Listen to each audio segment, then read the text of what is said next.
काम को हम अपनी ताकत, अपनी सामर्थ्य, अपनी पुरुषार्थ से कर लेंगे।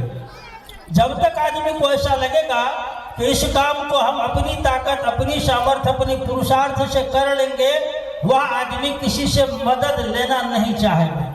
लेकिन जब ऐसा लगेगा कि यह काम, इस काम को करने के लिए हमने जीवन में संपूर्ण ताकत लगा दी, संपूर्ण सामर्थ्य लगा दी, लेकिन यह मेरा काम संपन्न नहीं हो रहा है, अब वह ढूंढने लगता है कौन मेरा मित्र है, कौन मेरा दोस्त है, कौन मेरा सखा है।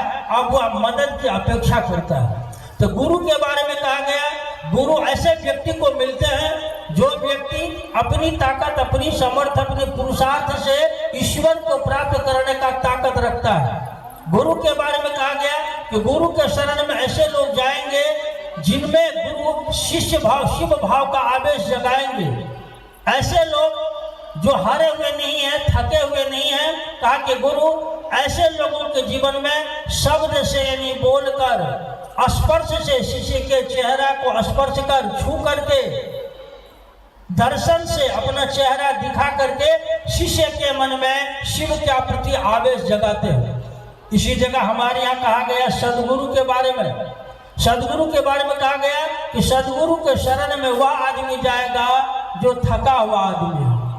जिस आदमी को लगता है मैं अपनी ताकत, अपनी समर्थ, अपनी पुरुषार्थ से इस काम को हम नहीं कर पाएंगे, हम ईश्वर से नहीं जुड़ पाएंगे, परमात्मा से नहीं जुड़ पाएंगे, अपने जीवन के दुखों को दूर नहीं कर पाएंगे, मेरे पास ये ताकत नहीं है कि हम यम नियम करेंगे, आसन प्राणायाम करेंगे, योग कर पाएंगे, धारणा और ध्यान करेंगे, हम 4 बजे सुबह स्नान नहीं कर पाएंगे।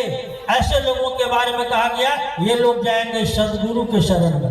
और आप गौर करेंगे तो गुरु और सदगुरु के पास जाने के लिए हमारे यहाँ आदिकाल से परंपरा रही है। गुरुओं के द्वारा शिष्य के सामने में शर्तें रखी गई, सदगुरुओं के द्वारा शिष्य के सामने में शर्तें रखी गई है। बहुत सारा आपने उदाहरण देखा है। और इसी समय में, इसी कड़ी में इस धरती पर एक शख्स आए जो 12-14 शरीरधारी गुरुओं और सदगुरुओं की संगति से अपनी यात्रा आगे बढ़ाते हैं।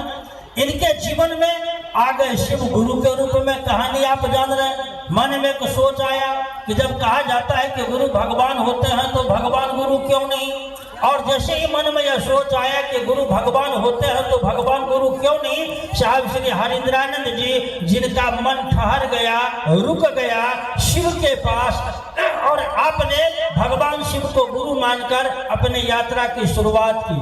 74 में शिव को गुरु मानकर आपने 8 वर्षों तक इन बातों को जांचा और परखा, और सन 1982 ईस्वी से आपने लोगों को यह कहना शुरू किया कि शिव जिनकी पूजा आप करते हो देवता के रूप में, भगवान के रूप में, वे गुरु हैं। साहब श्री हरिंद्रानंद जी ने कहा कि शिव जो जगत गुरु की कुर्सी पर बैठे हुए हैं, आप उनको शिष्य का भाव देंगे, वही शिव आपके लिए गुरु का भी काम करेंगे, वही शिव आपके लिए सदगुरु का भी काम करेंगे, और वे जगत गुरु की कुर्सी पर बैठे हुए हैं। आप गौर करेंगे साहब श्री हरिंद्रानंद जी के माध्यम से शिव ने जो धरती को संवाद दिया है, शिव ने जो इस दुनिया को एक संवाद दिया।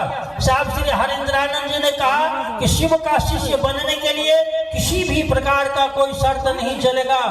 साहब श्री हरिंद्रानंद जी ने कहा कि शिव के तस्वीर को आप देखें, शिव के जटा से गंगा निकल रही है, ललाट पे चंद्रमा है, गले में सर्पों की माला है। साहब श्री हरिंद्रानंद जी ने कहा इस धरती का वह आदमी जो बहुत पवित्र है, साक्षात गंगा के तरह है, वह आदमी भी यदि शिव की शिष्यता को ग्रहण करे, शिव को शिष्य का भाव अर्पित करे, तो उस आदमी के जीवन में भी वह शिव गुरु के रूप में आएंगे और उनके मन में शिव भाव का आवेश जगाएंगे, शिव भाव का प्रवाह चलाएंगे।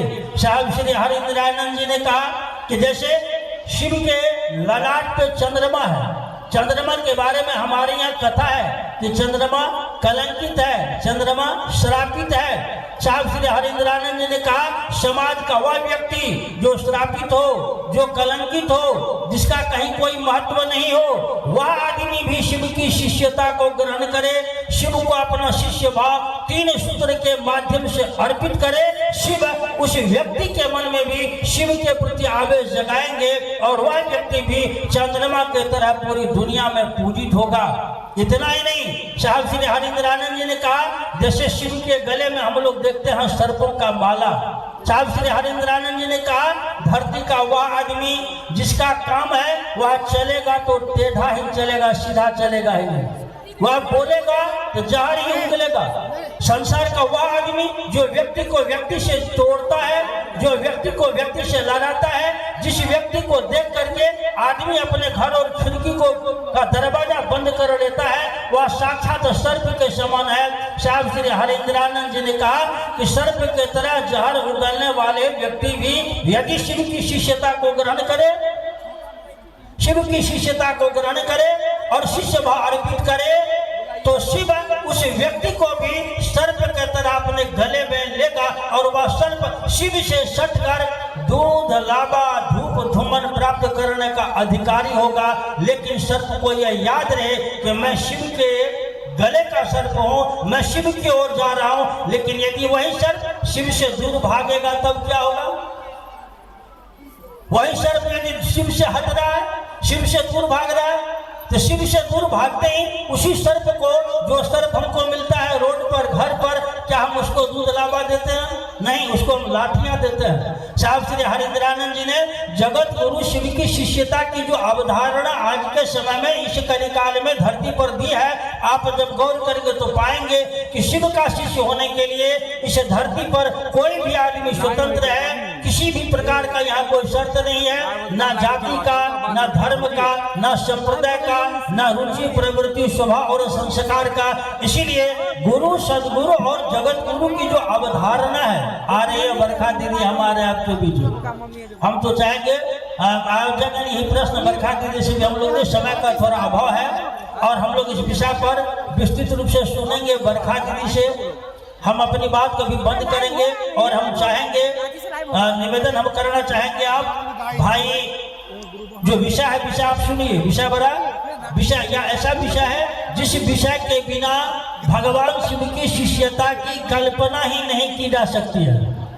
आगे जो विषय भी आएगा, इस विषय के बिना आज के कलिकाल में भगवान शिव के शिष्यता की कल्पना नहीं की जा सकती है। भगवान शिव की शिष्यता ही बेकार है, आप इसकी सोच ही नहीं कर रख पाएंगे। साहब श्री हरिंद्रानंद जी को निकाल दीजिए जीवन से, शिव की शिष्यता कुछ भी नहीं आपको दिखाई देगी। साहब शिव को मात्र पकड़ लीजिए। एक भजन है, हरदम हरिंद्र बचन उर राखो, तो साहब श्री हरिंद्रानंद जी के वचन को यदि हमने आपने अपने दिल में, अपने मन में रख लिया, फिर शिव की शिष्यता की शुरुआत यहीं से होती है।